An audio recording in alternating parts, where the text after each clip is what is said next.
Welcome to How I Built My Fundraising Consultancy, the stories behind the people driving results in the nonprofit sector. I actually began my fundraising career at the age of 8 when I wanted my mother to buy me a bunch of new comic books because my allowance wasn't enough to fund my habit. She said no, she'd buy me any regular book I wanted, but I was on my own for comic books. So I asked if I could open up a lemonade stand and sell my old comic books, lemonade, and she said, sure. And I raised $150 in today's money. Hi there, welcome to How I Built My Fundraising Consultancy. I'm Tim Chatton, Marketing Solutionist at MarketSmart. Today in the show is Michael Rosen, President of ML Innovations, which he started 18 years ago. As you'll hear in the interview, Michael has a background in journalism. We explore how this has impacted his journey as a fundraising consultant. You can find more information about Michael's consultancy over at www.mlinnovations.com. Here's my interview with Michael.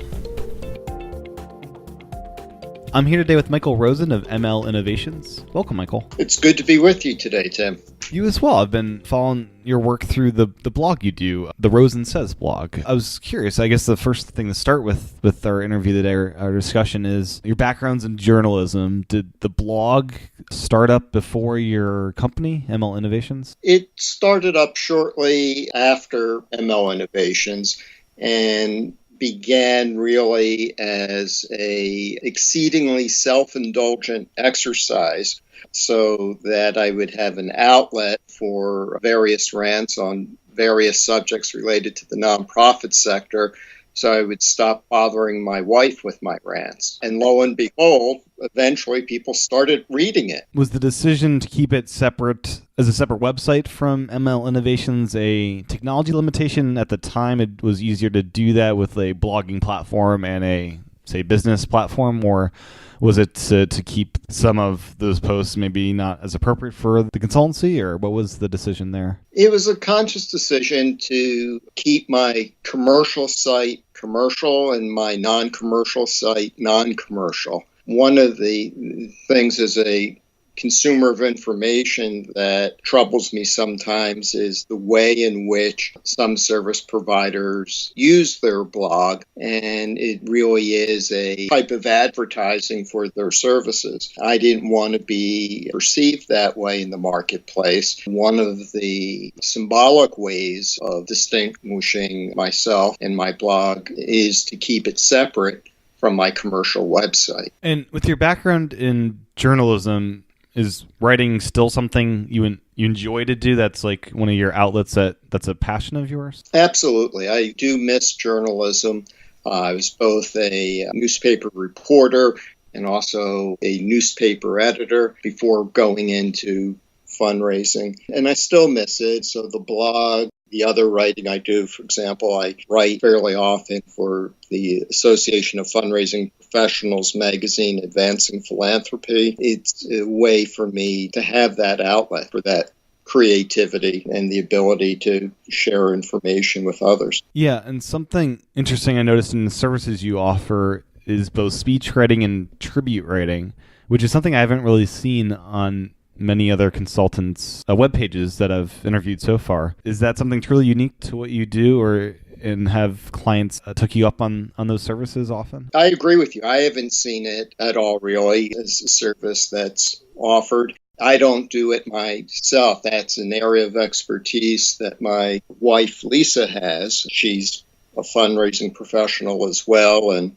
is part of the practice. She discovered many years ago that a challenge that nonprofit organizations have is, what do you give? How do you recognize the donor who has everything? Do they really need another coffee mug? Do they want some piece of crystal to put on their mantelpiece? Is that something they're really after? And the answer really is, more often than not, no.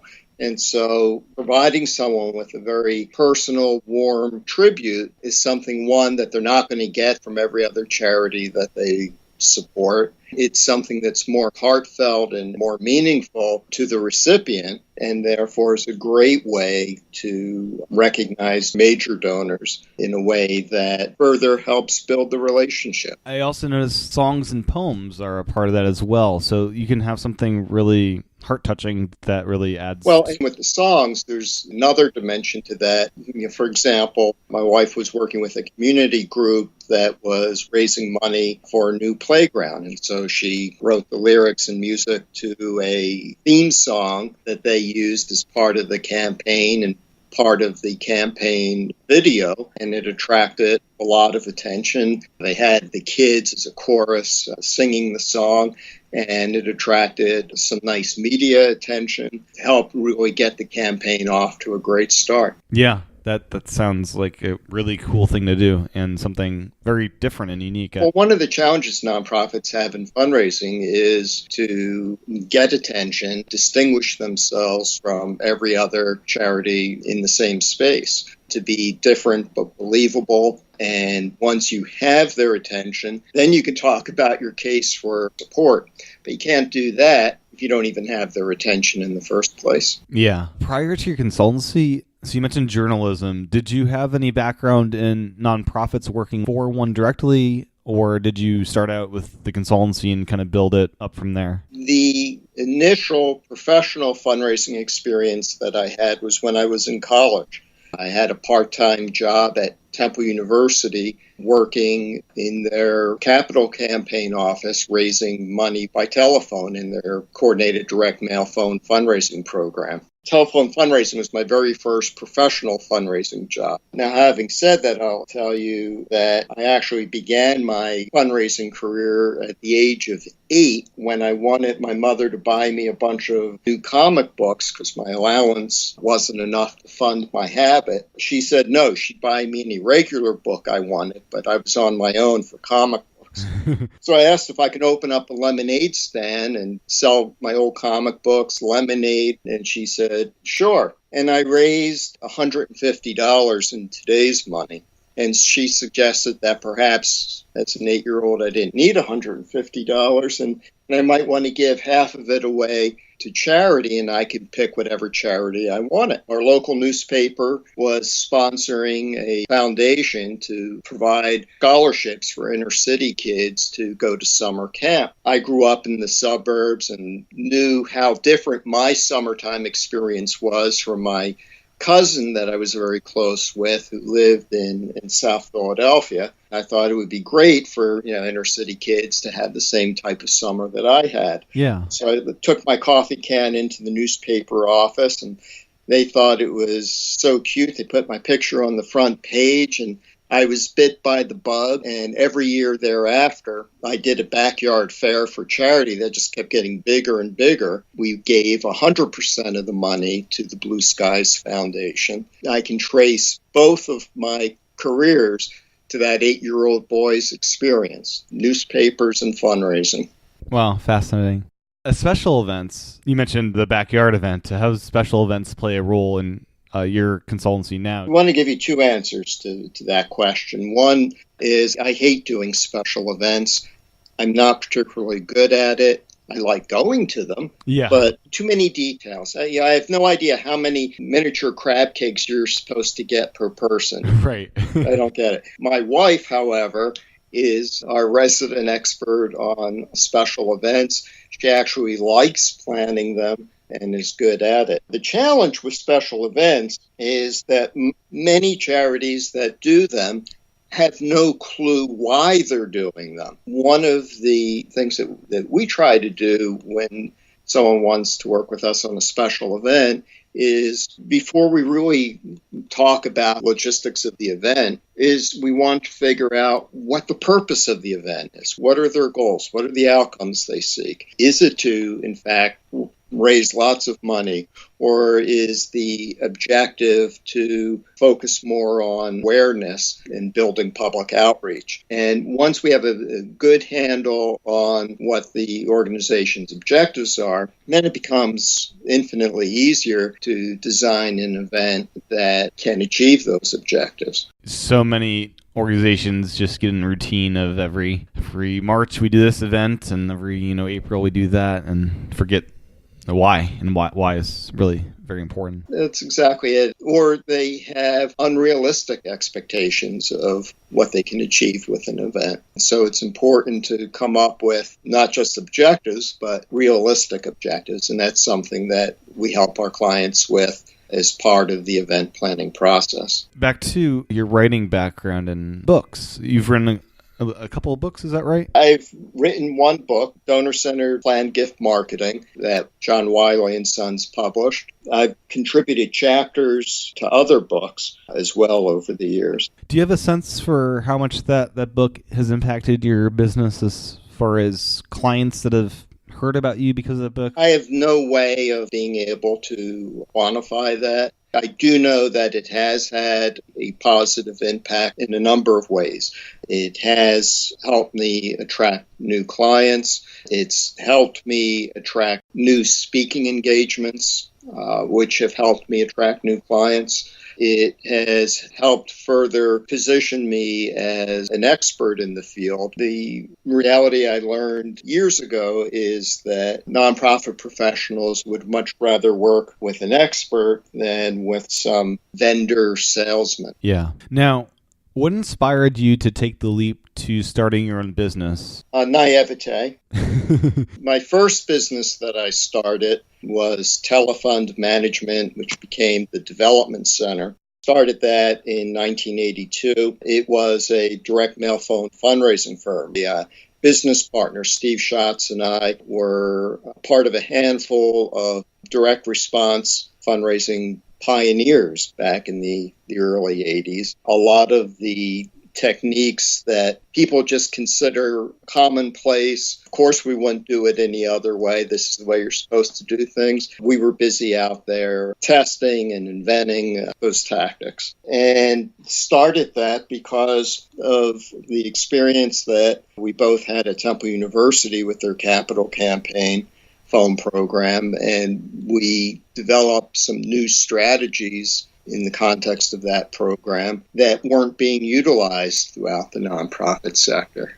We decided to hang out the shingle and begin applying those tactics and strategies, and also to expand the use of phone fundraising, which up until the 80s was really only used by colleges and universities, a few healthcare institutions.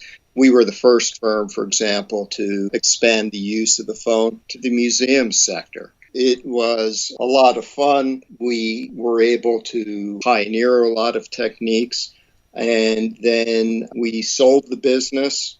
I was faced with being at a crossroads. Do I cross over to the other side of the desk and work for one organization, or do I continue entrepreneurially as a consultant? And it was kind of a no-brainer to do consulting. The first couple of clients you got, how'd you find them? I attracted clients from some folks that I reached out to, also folks that I knew over the years, and then people contacted me who were aware of the work that I've done.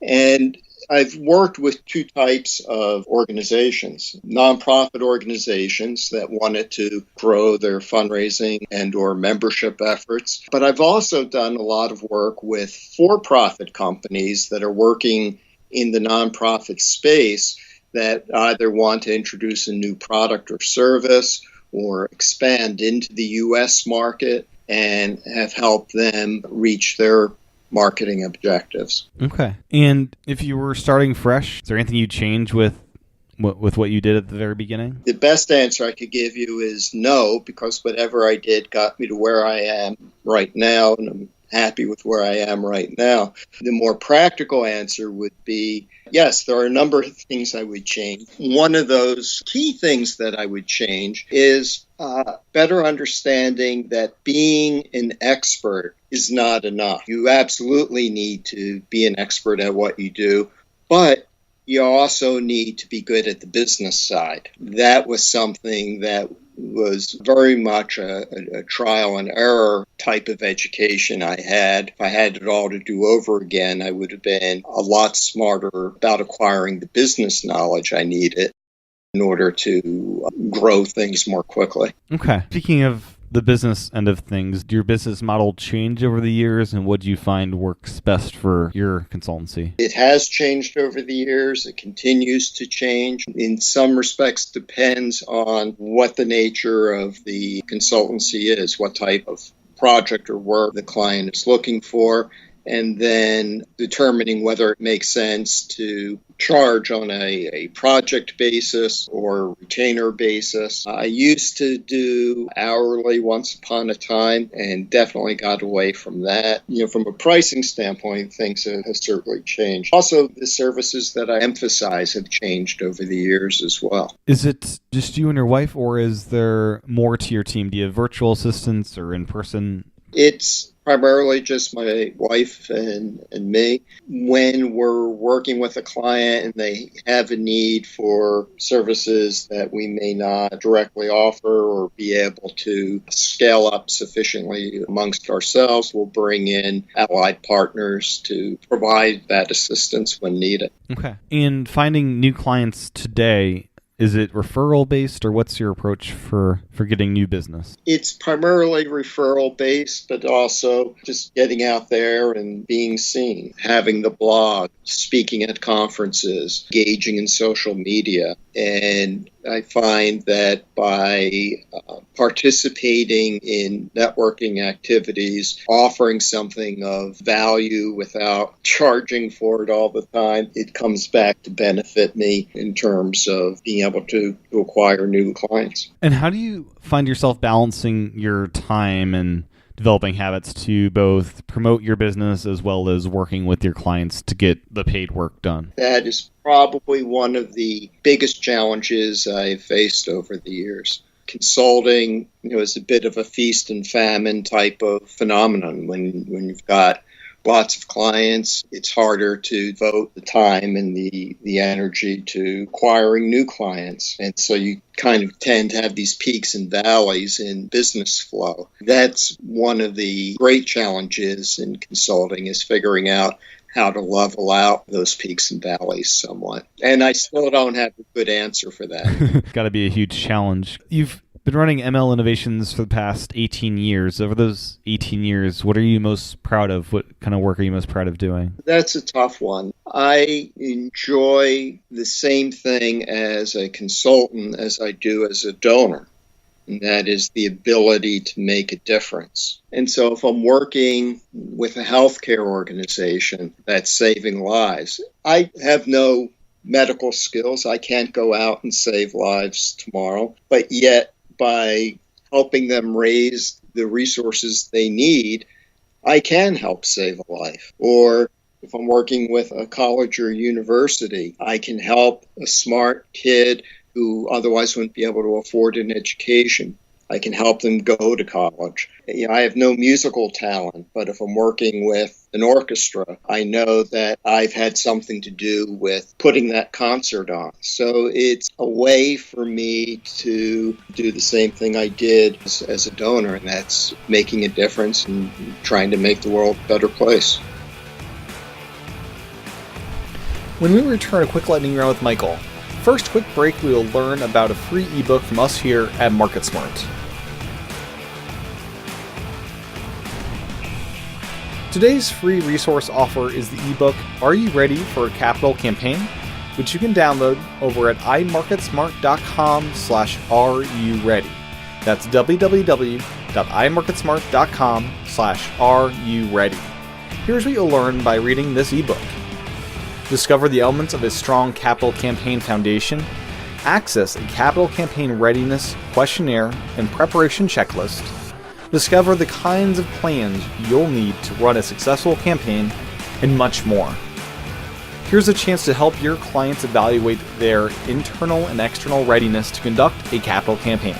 take a look at the infrastructure needed to run a successful campaign, board involvement, staffing, technology, and the case for support, and much more. Visit imarketsmart.com/areyouready to download your copy. That's imarketsmart.com/areyouready. With that, let's get to the lightning round with Michael.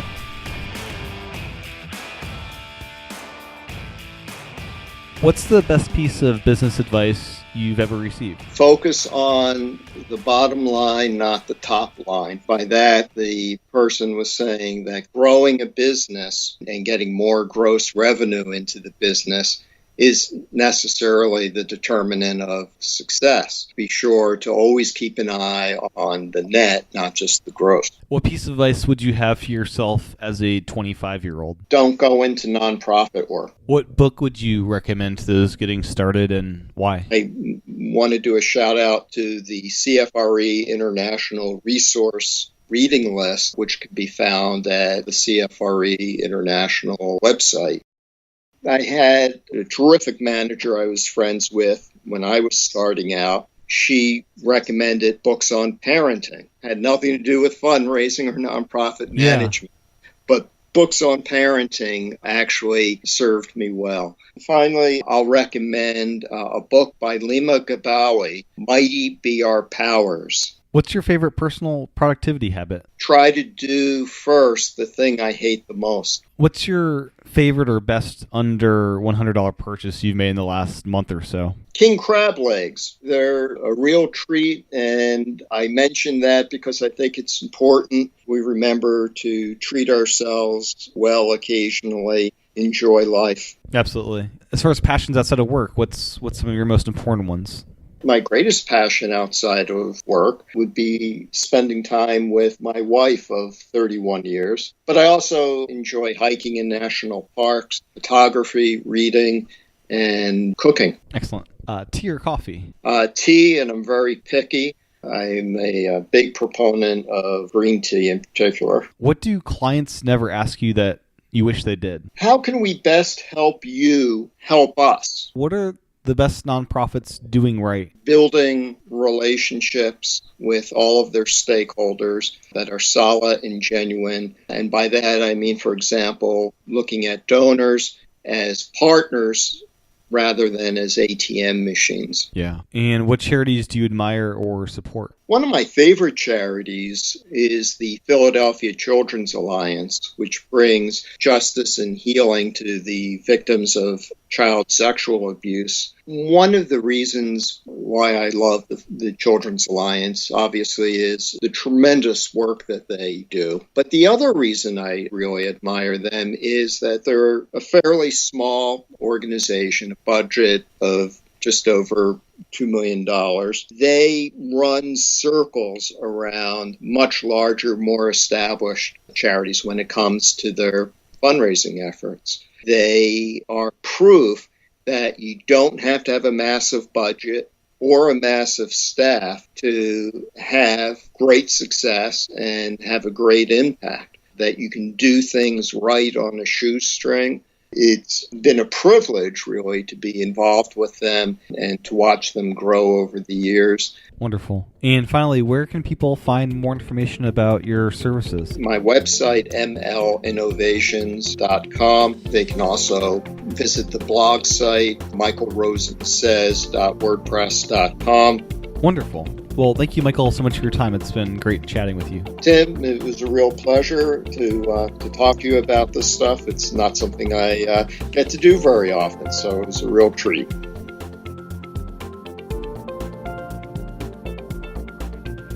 Thanks for listening to this episode of How I Built My Fundraising Consultancy, presented by MarketSmart. If you like this show, make sure to review it on iTunes and pass it along to a colleague. If you are curious about what we do, check out imarketsmart.com, and don't forget to download your copy of the Are You Ready for a Capital Campaign ebook by going to www.imarketsmart.com/areyouready. Thanks for listening.